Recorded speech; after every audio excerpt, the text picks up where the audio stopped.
Hello, you sentient ball of stardust. My name is Casey Davis. I'm a therapist and I'm an author of the book How to Keep House While Drowning, where I talk about ways to make it a little bit easier to take care of yourself when you're overwhelmed, stressed, have mental health issues, physical health issues, or maybe you're just in a hard season of life. Maybe you're looking for a place that you can come and listen to some practical advice. This is a podcast for all of the self-help rejects. We're going to talk about skills for survival and self-kindness. And I'm going to leave the pop psychology at the door. I promise not to tell you to meditate or to journal. We're just going to give you some really insightful conversations with hopefully some practical advice. So I don't believe you need to pick yourself up by the bootstraps. I don't want you to just try harder, and I don't believe that laziness exists. So join me over on Struggle Care, where we can find compassionate solutions that help us function a little bit better. New on Curiosity Stream. How do you connect a 16th century potato to limitless energy production? Could Napoleon's toothpick have a direct link to a machine that predicts the future? And how can a 1700s conch shell chart a course to humans connecting their brains to the internet? James Burke's visionary series Connections returns for a new generation. Experience all new Connections. With monthly, annual, and bundled plans, find the one that works for you at curiositystream.com. Stoveleg Media, igniting conversation.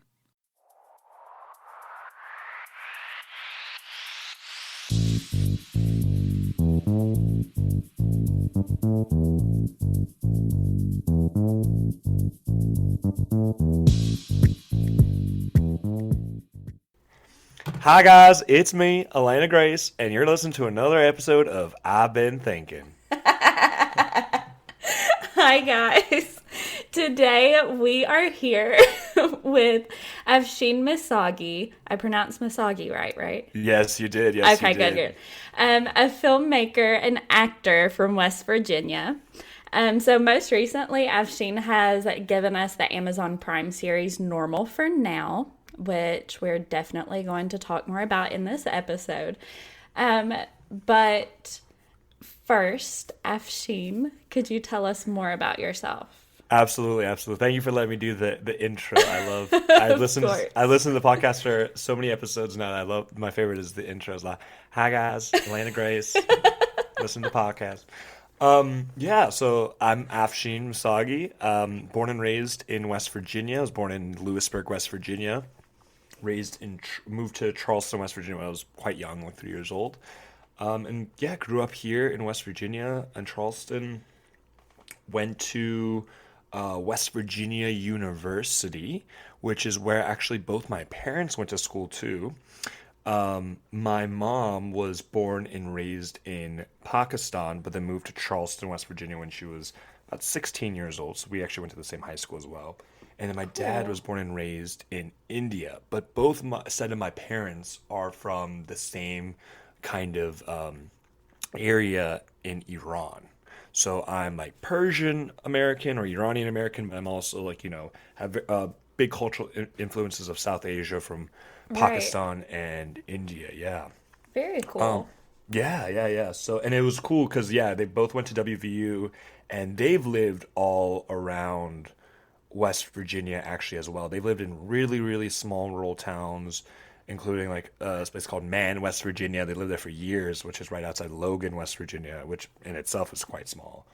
And then, Lewisburg, and then Charleston, and my mom's lived in Huntington, both in Morgantown, which are just towns around West Virginia.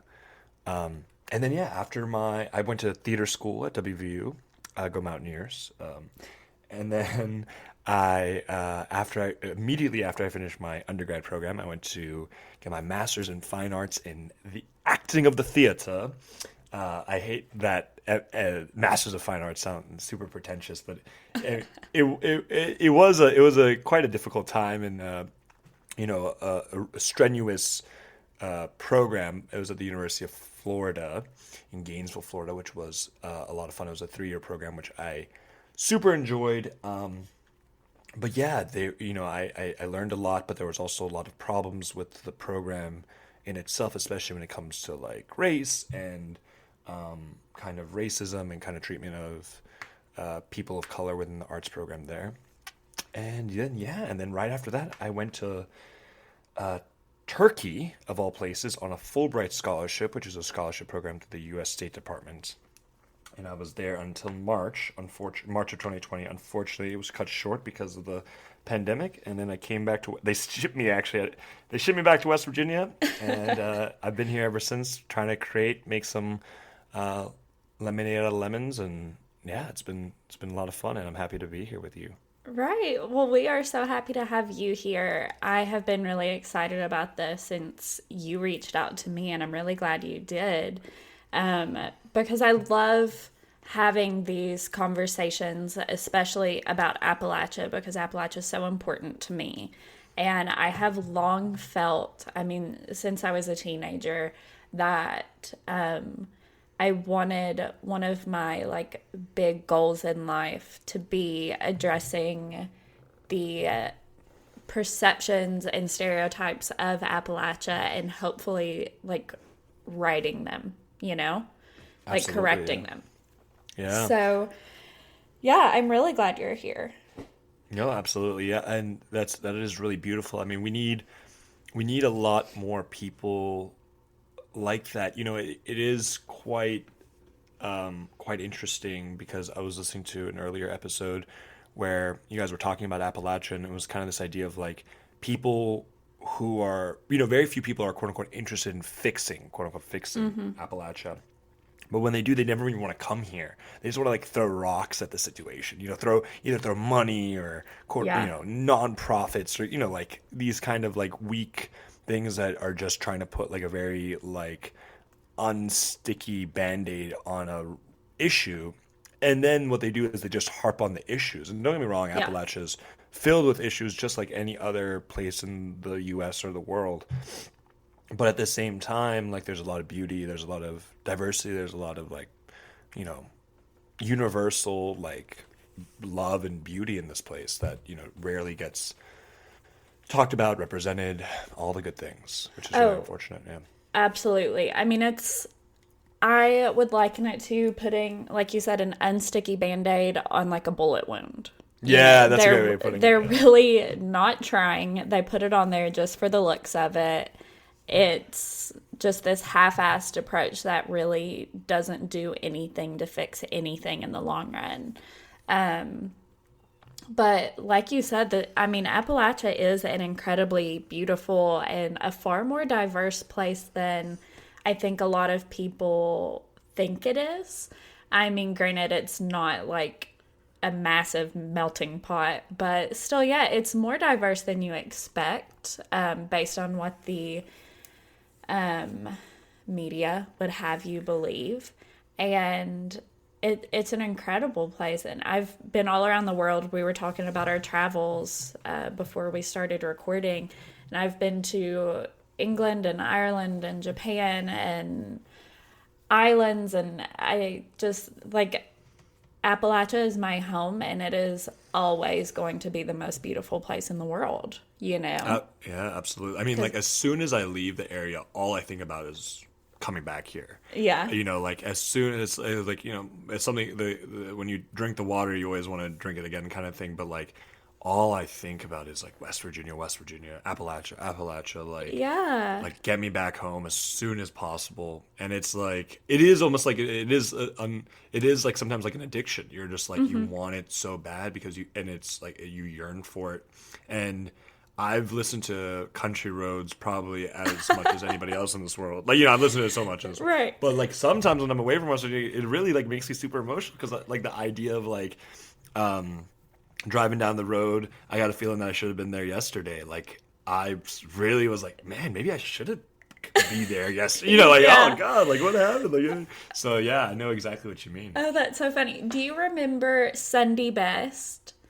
Sunday Best, yeah. They were big. They're from far eastern Kentucky, and they were big like around the time I guess we were both in college. Yeah. And they actually came to Transy and did a little concert for us, and I've met them a few times like in the bars in Lexington and stuff, and they're just really cool guys. But they have this song that's I Wanna Go Home, and that was like that shook me when I was 19 and a sophomore, or like 18 and a freshman in college, and was living 2 hours away from home. And I was always like, oh, should I be at home? Yeah, yeah. The safe, and that's just 2 hours away. Yeah, it is kind of like it is like just such a weird attraction. Not a weird attraction, but it's such a strong attraction, I should say.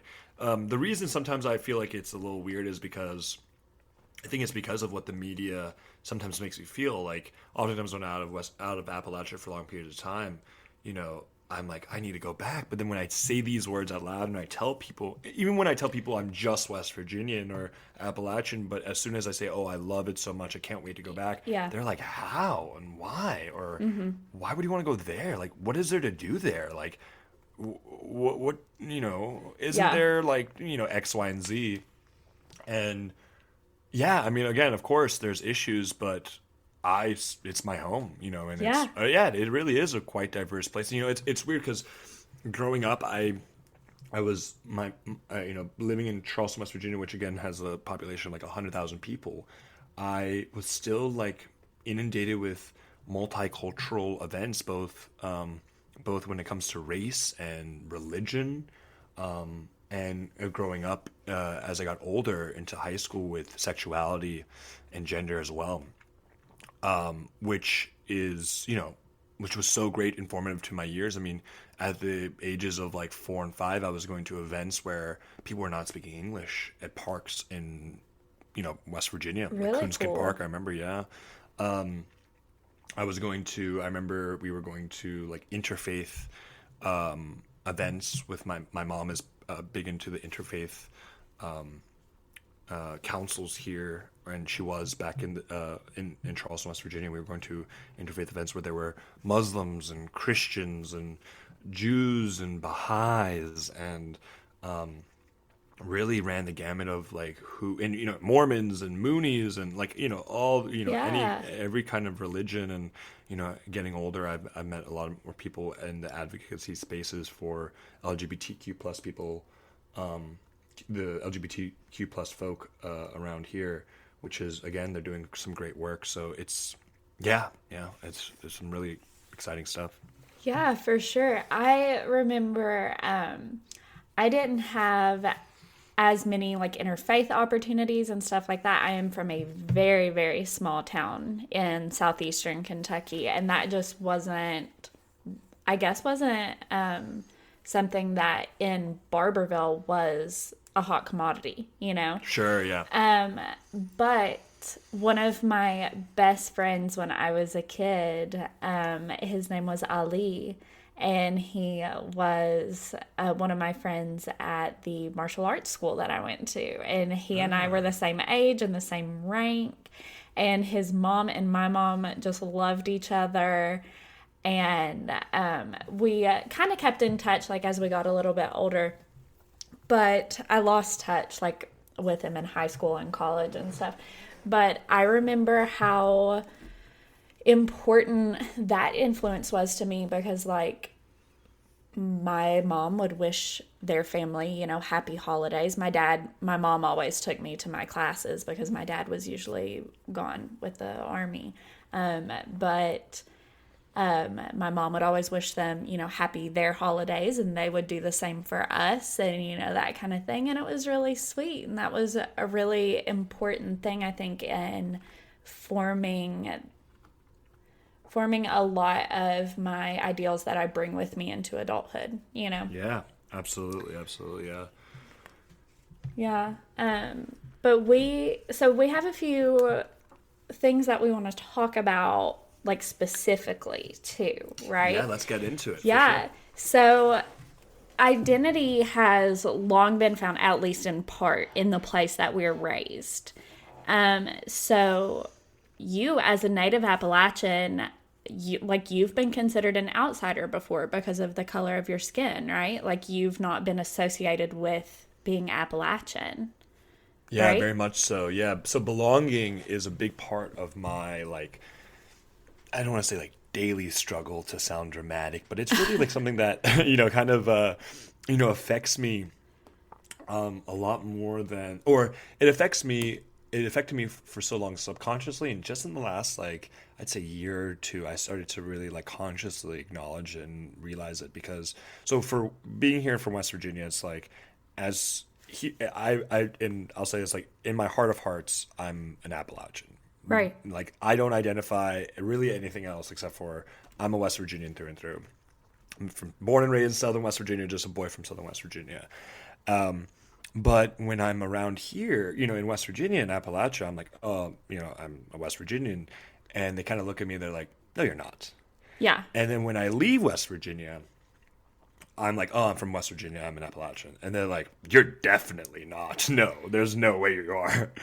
And then when I'm like abroad, when I'm even say I'm American, they're like, how, that doesn't make sense. This doesn't add up. You don't look like you are on Friends or How I Met Your Mother. Right. So, which is true. Like, Yeah. I don't look like I'm on Friends and How I Met Your Mother, but I'm very much so an American. And so when I was living in Turkey, it was funny because in Turkey, Turkish people have a lot more similar features as me as far as like skin color, things like that. But there I felt even more isolated than I ever felt before, because not only did I not feel Turkish at all, I felt like very much so like an outsider, a foreigner, an alien. But I also didn't speak the language. And they quickly knew that I was not one of them, based on how I look, how I walk, how I talk. And when I don't speak the language, they're like, oh, yabancı, which means foreigner. Mm-hmm. I can't go to many countries. I can't go to Iran because many Americans just can't go to Iran. I'm also of the Baha'i faith, which is a persecuted religion in Iran. I can't go to India currently because my mom was born and raised in Pakistan. I can't go to Pakistan because my dad was born and raised in India. So it's like, quote unquote, where do I belong? Yeah. And I know where I belong. I belong here in West Virginia, at least, as far as like cultural identity or self-identity and belonging goes. But it is difficult when, you tell and you try to identify with a place, and, a big part of your identity is like where you are from. And since, as I said, I really do think of myself as a boy from Southern West Virginia, but when the entire world's like, there's no way you are, it kind of has this effect on me that I've been trying to kind of sort out in the art I make. Right.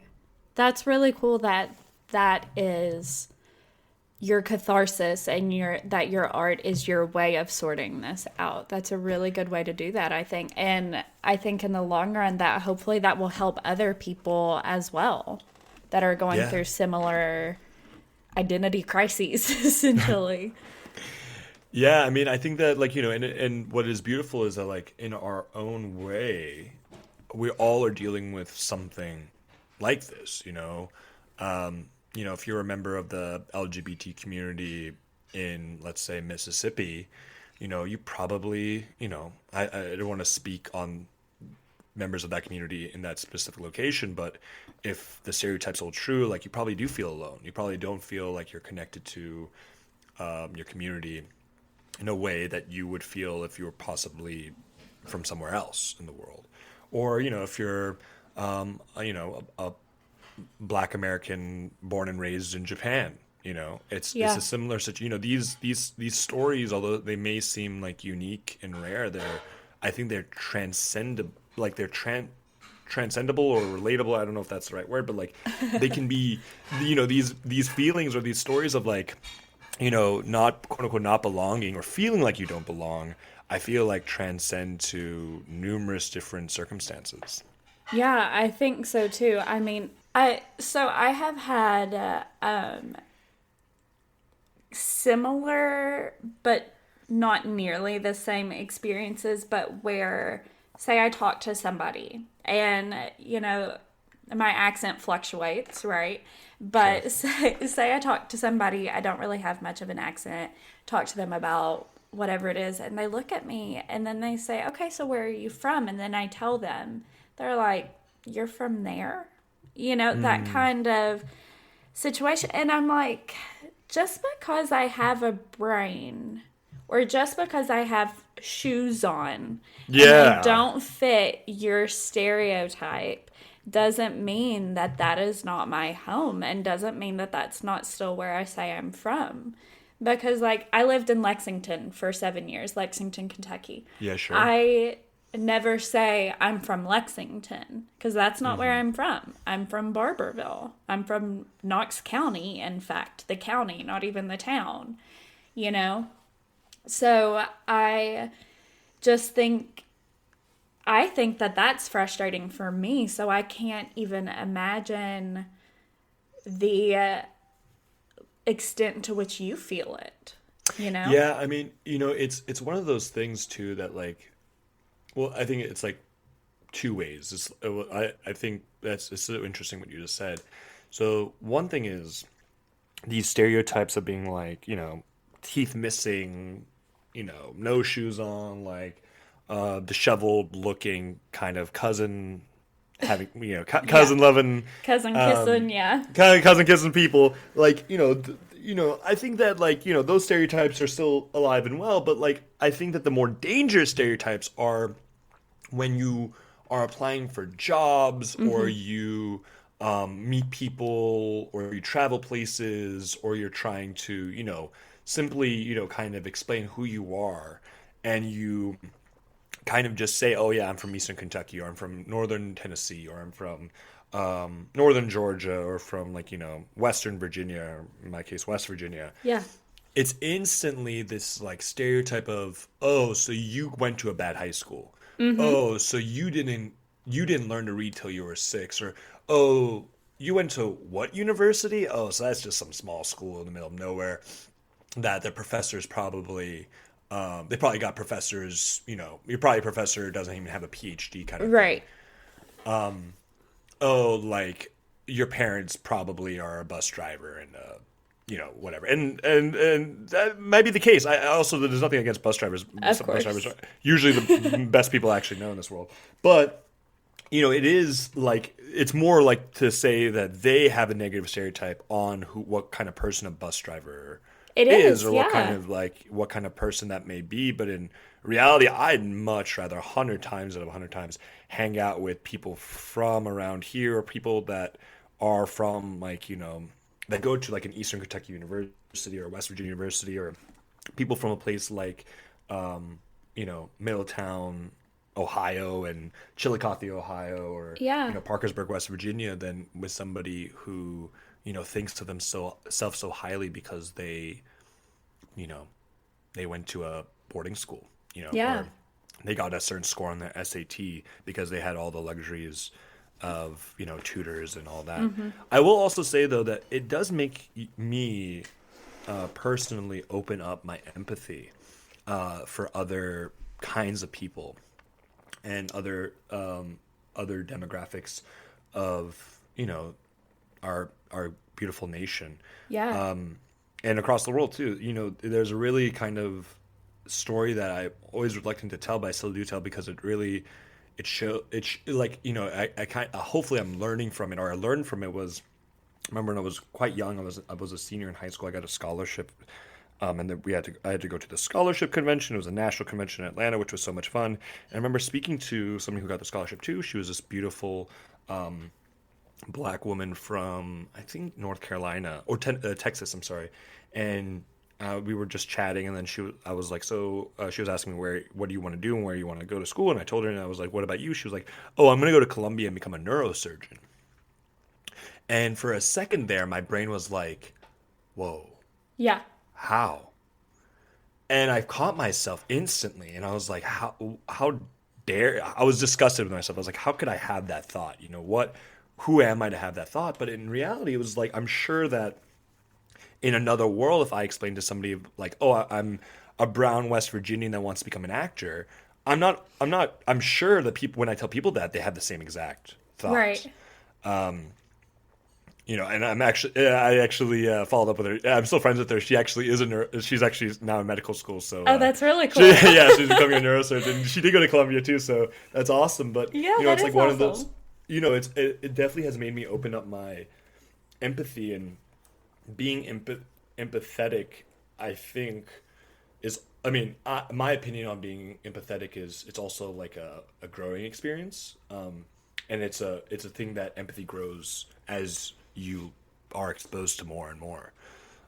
So the more I think that people are exposed to, whether it be watching, Normal for Now on Amazon Prime, or traveling or reading books or meeting people from different race, creeds, classes, sexualities, genders, I think it will only make this world a little bit more, empathetic. Yeah, for sure. And that was kind of a point that I was trying to get across just a little bit in the episode that I did with Appalachia and on Hillbilly Elegy, because I think that the experience that so many of us have had with being upset about the way we're portrayed in Hillbilly Elegy and in so many other forms of media, I think that should kind of be a call to arms in a way for us to be like, okay, I don't like being treated that way, so I want to help other people not get treated that way too. Yeah, absolutely. Yeah, that's a great thing. That's a beautiful way of kind of putting it, and I think that luckily, most people can see that, but unfortunately, I always try to think of events and like, I'm, well, I don't know. It's like one of those things where I think people do things because of, like, simply because of not, like, let me take this back. I think a lot of hate in this world is because of lack of education. Yes. And because of lack of education, you have lack of understanding, and because you have lack of understanding, you have lack of empathy. Mm-hmm. So I don't want to sit here and excuse any actions of anything that's happened in the last few weeks or months across the U.S. or really the world. However, it is, I think people are really quick to blame individuals. Don't get me wrong, they should be blamed and persecuted and criminalized for their horrible and hateful actions. Mm-hmm. But I think that also we need to look at the same time we do that, we need to look at the root of the issue. And I think a lot of times the root of the issue is lack of education. Yeah. I think it is also important to note, though, that education doesn't just mean books. Of course not, yeah. Yeah, right. But it means, like, understanding that there are more than just people who look like you, or that there are more than just people who believe like you. And I think that, I mean, just like you said, it is so often a lack of education, and that lack of education creates a lack of empathy, because the people who are so full of hate don't see people who look or believe differently than them as people.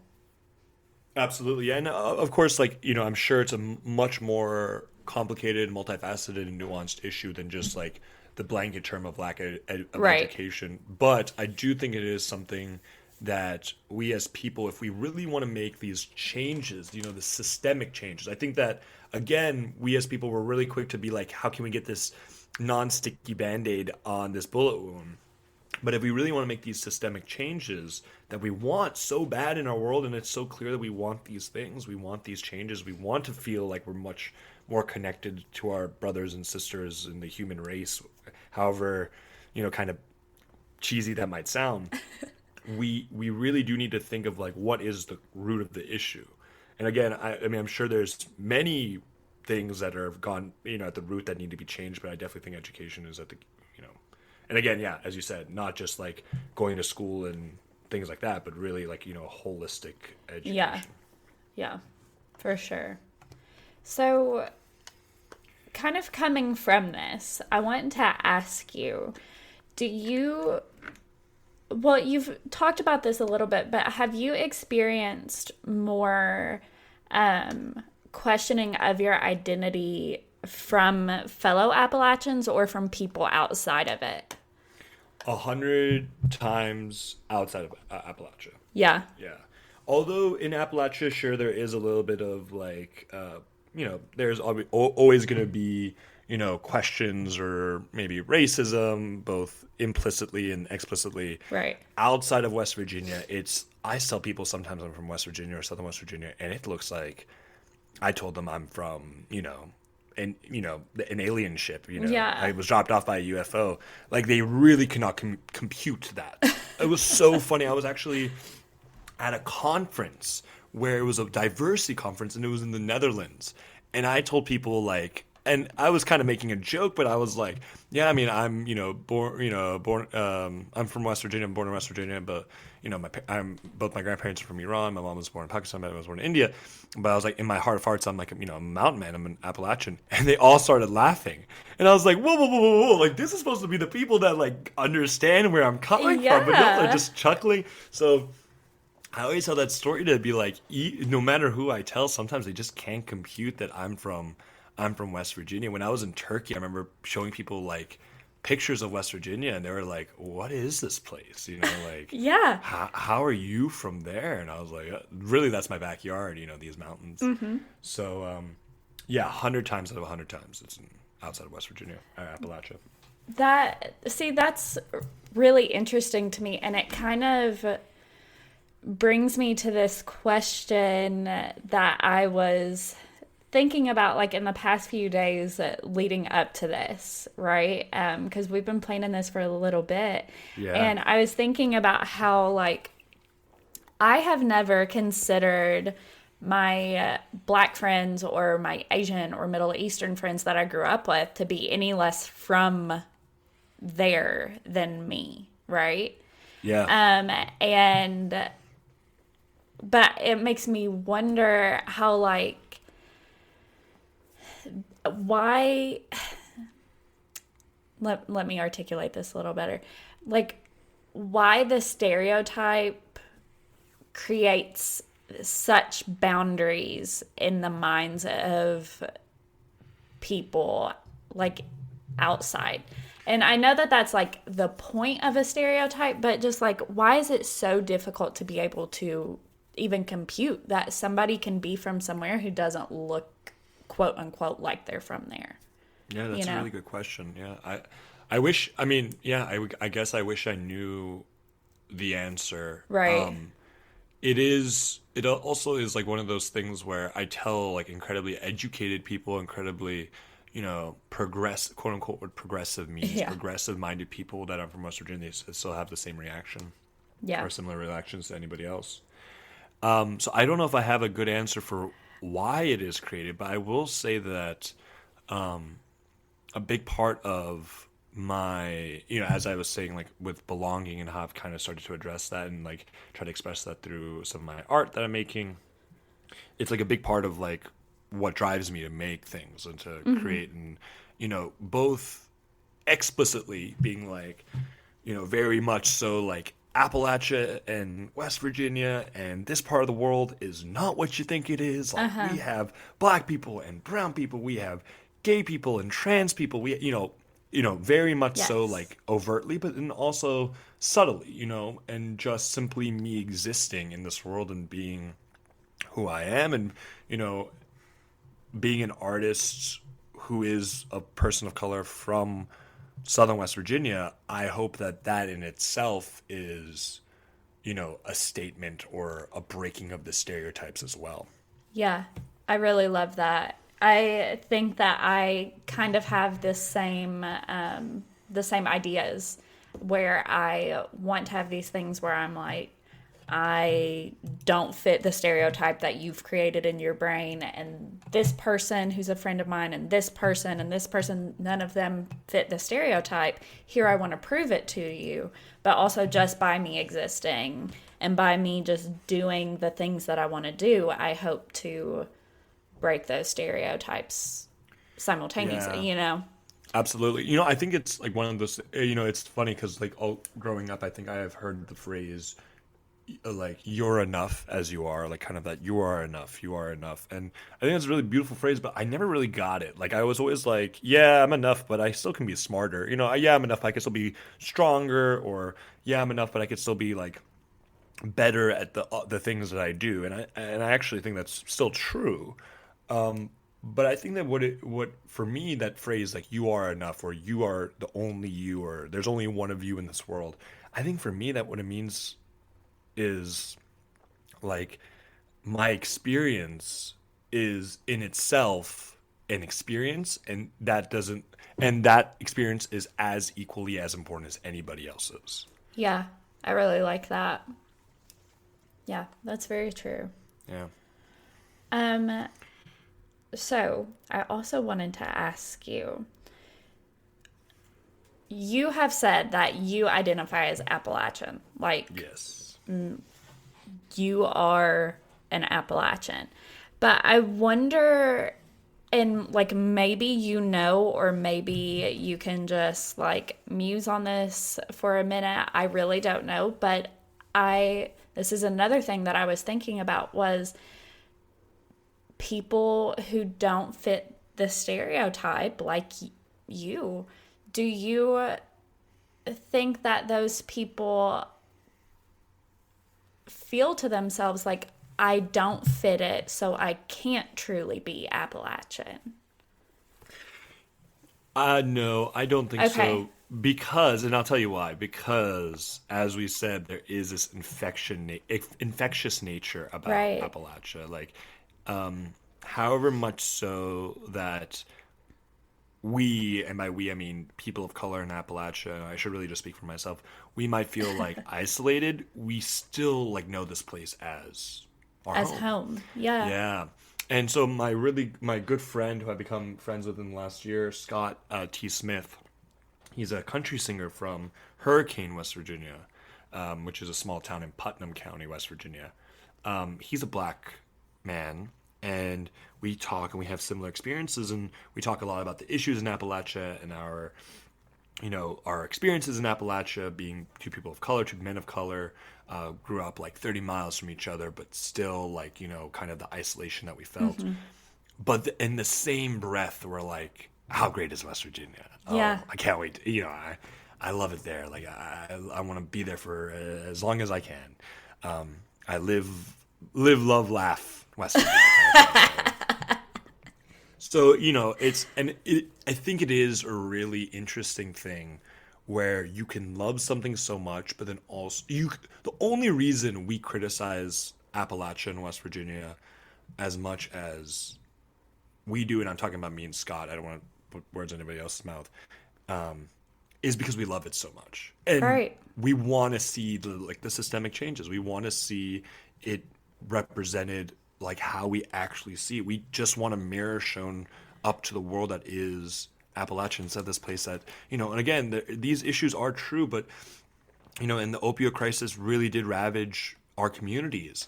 But instead of, trying to make those changes, trying to, make a systemic, like actually heal the bullet wound, people just want to come out here and exploit us.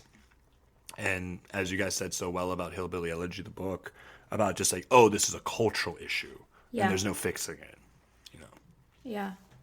Yeah, you're so right. And I'm really glad to hear, honestly, that it is such like an infectious, special place that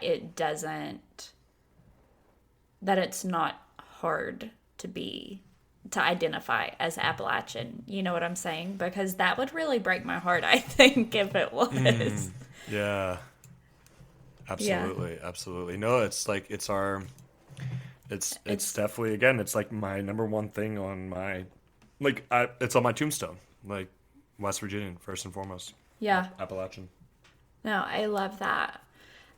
So we're kind of getting close to the end. Yeah. But I wanted to hit just for a second on your experience working with the Appalachian LGBTQ plus community, right? Yeah, great. And so you and I talked about like putting me in touch with some of your friends from that community so that maybe I can do an episode with one of them in the future, which I would really enjoy doing, Sure. to hear those insights and that perspective from inside the community. But can you just talk a little bit maybe about how you maybe relate to some of their experiences. That might not be the right verbiage, but like does the questioning of their Appalachianness come from inside or outside? Like, do the LGBTQ plus Appalachians that you know, did they question their Appalachianness, or is it other people? Just kind of touch on that a little bit, because I really am curious. Yeah, absolutely. Yeah. So I would love to talk about that, but yeah, I am a cisgendered straight male. So my experiences are, I think, not, Right. I can't, they're not going to Speak be the for same. them. Right. Yes, I don't want to, exactly. That's the last thing I would ever try to do. But I think that the root of the interesting thing is about the intersectionality of things, right? So I'm a person of color, as we talked about, in Appalachia. And so kind of on both realms, especially when we're talking about the media, I'm represented like, there's nobody that's like me, right? Like Right. I'm barely represented at all as a person of color. I'm barely represented at all as an Appalachian. And there's, as far as like intersectionality goes, there's no representation Right. at all. Now, the same thing occurs for the LGBTQ community in Appalachia as well, and really in other places in the United States and the world as well, where there's very little, for example, bisexual representation in media. There's very little Appalachian representation in media, but there's definitely no crossover, essentially. Right. So, what my goal was with Normal for Now Yes. was to create a story, which one of our 4 episodes is about it's 2 women or a couple. And my goal with that was to let it exist as like a true love story. Yeah. It wasn't a gay or lesbian love story. It wasn't like a, kind of this like hit you over the head with my, my progressive, Right. like that wasn't my goal, because again, I can't speak to that, right? I can't speak to what it's like to be in a same sex relationship. But what I can't speak to is being in love, and I can speak to being in a relationship, and I can speak to problems that happen in relationships, because I've been in relationships and I know that. And in the same thing that we're trying to find the common ground, I know that no matter what gender you are and what kind of relationship you have, if you are with somebody, you have a partner, and you're in love, and you live with a person or whatever it might be, and you spend a lot of time with that person, you're going to have similar issues. Just because just because of the gender, that doesn't change the issues. Love is love, but most importantly, like relationships are relationships. Yeah. Relationship problems are relationship problems. Yeah. So we wanted to. That was the kind of the addressing the issue. So when we were writing it with Nate Sesko, who's was a co-writer with me for all these episodes, really talented guy. He's also not a woman in a Right. same-sex relationship. So when we wrote the episodes together, we were just like, let's just write it from a place that we would know. And then when we incorporated our beautiful actresses, Emily O'Neill and Paige Looney, they are members of the Appalachian LGBT community. Yes. So collaborating with them to making sure that the words that they were saying were right and making sure that the story was authentic, it was such a great and beautiful process that I'm super, super proud of, that we could create and exists on a major streaming platform, Amazon Prime, that the world can kind of go to and see that, yes, this does exist. There are same-sex relationships in Appalachia. But again, relationship is relationship. Yeah. We all have these similar issues, especially when we're all struggling through the pandemic. So, I mean, yeah, I'm really happy about that work. Yeah, no, that's really cool. And you did a really beautiful job of turning me stumbling over my words and trying to get something out into a cohesive answer, I suppose. But I will also say that, like, I have talked to a lot of people in the LGBT community around here and around Appalachia, and it's very much so like one of those things where there is a large community. There is a Yes. thriving community. Yes. There is, and they like are trying to be heard and seen and loved and represented.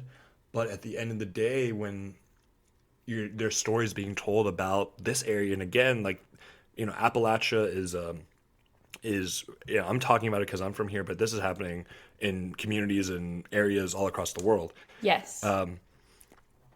They it's like, when the stories do get told about places like here, they don't ask they don't have anybody from here represent themselves, let alone ask anybody here what it's actually like to be here. And most of the stuff that they make about Appalachia, West Virginia, they make in, like, northern New York, or southern Georgia. They don't make it here even. So it's like, how can you be accurately represented on the screen or in really anything in life if nobody's willing to even, consult with the people around here? Exactly. Yeah. And I mean, you're 100% right about that. I mean, they filmed Hillbilly Elegy in southern Georgia, like you Right. mentioned. And probably because they knew that filming it here wouldn't go over well. Filming Yeah, it in yeah. Eastern Kentucky wouldn't have gone well. Well, yeah. There's also a tax break they get by shooting in Georgia, which is very unfortunate because I True. think states around here should implement those because we could get some really beautiful work and Yeah. much more, a lot of work around here and bring people into the state. But yeah, but you're also right. Like, I don't think it would go over well.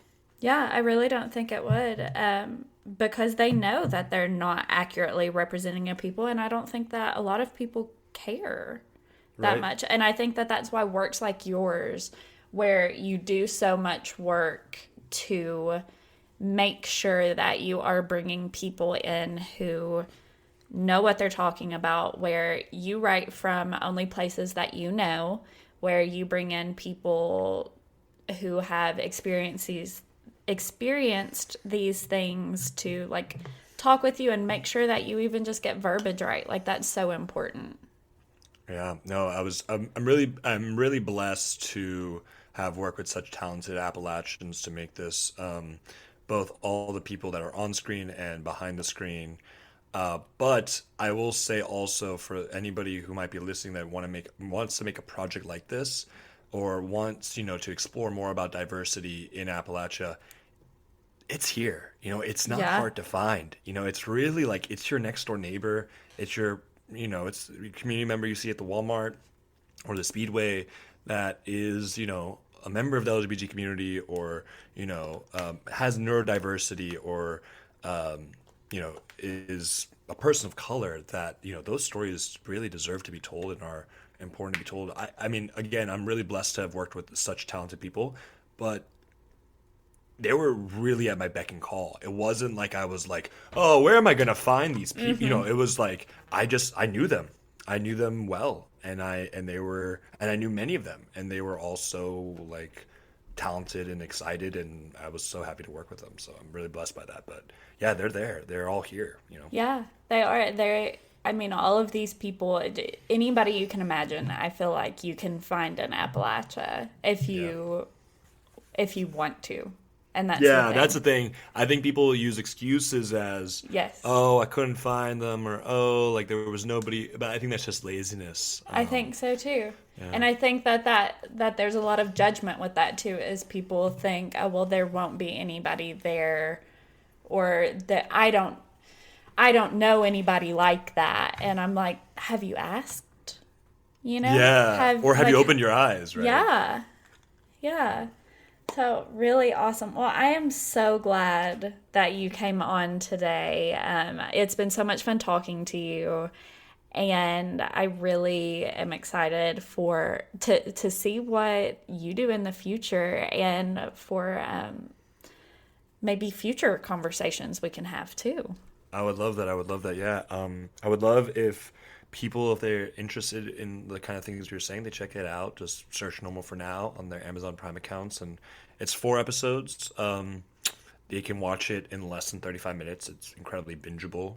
You can watch it in less than a time than an episode of Game of Thrones for sure. And then if they like it, leave a review on Amazon. If they don't like it, leave a review still. I still want to know what like people's criticisms are. But I hope that this work, of course I stand on the shoulder of giants because, there have been a lot of people before me who are making some really cool stuff and great work and talented people in this region that are diverse, very much so.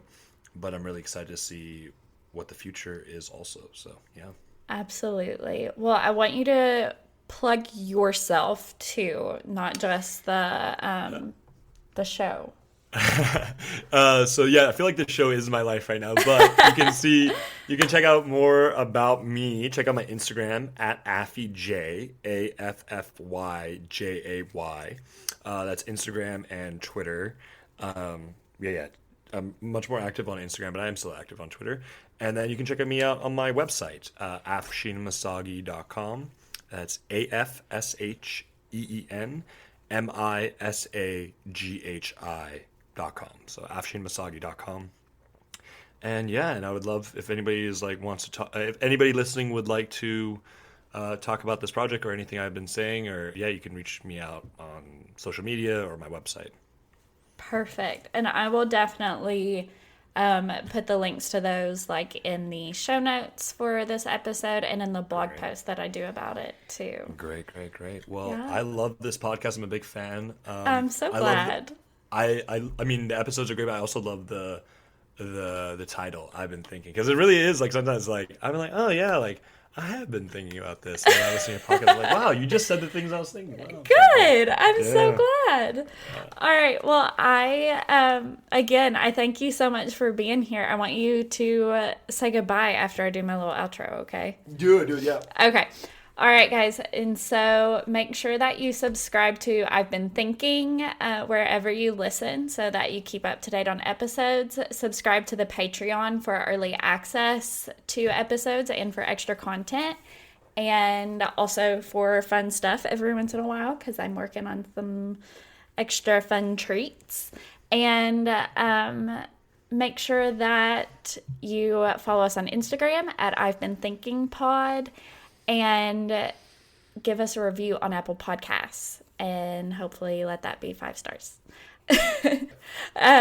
Thanks for listening, guys, and I will talk at y'all next week. Afsheen, say goodbye.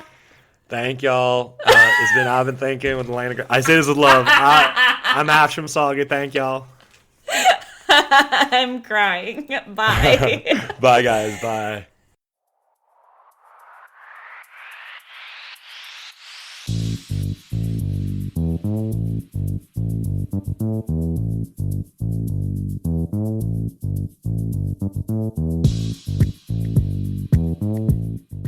Hello, you sentient ball of stardust.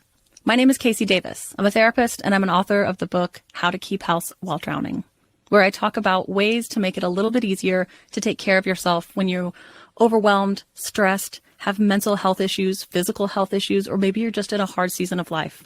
Maybe you're looking for a place that you can come and listen to some practical advice. This is a podcast for all of the self-help rejects. We're going to talk about skills for survival and self-kindness. And I'm going to leave the pop psychology at the door. I promise not to tell you to meditate or to journal. We're just going to give you some really insightful conversations with hopefully some practical advice. So I don't believe you need to pick yourself up by the bootstraps. I don't want you to just try harder, and I don't believe that laziness exists. So join me over on Struggle Care, where we can find compassionate solutions that help us function a little bit better. Of all the kitchen hacks I know, Better Than Bouillon is my favorite. It's great for broth, of course, but you can also use Better Than Bouillon as a flavor enhancer. Just a spoonful adds so much flavor to stir fry, sauces, even marinades. Plus, they have reduced sodium and organic options, and the Culinary Collection, which includes amazing flavors like Italian herb and smoky chipotle. Make everything better with Better Than Bouillon. For free shipping on 2 or more jars, use code BETTER at betterthanbouillon.com.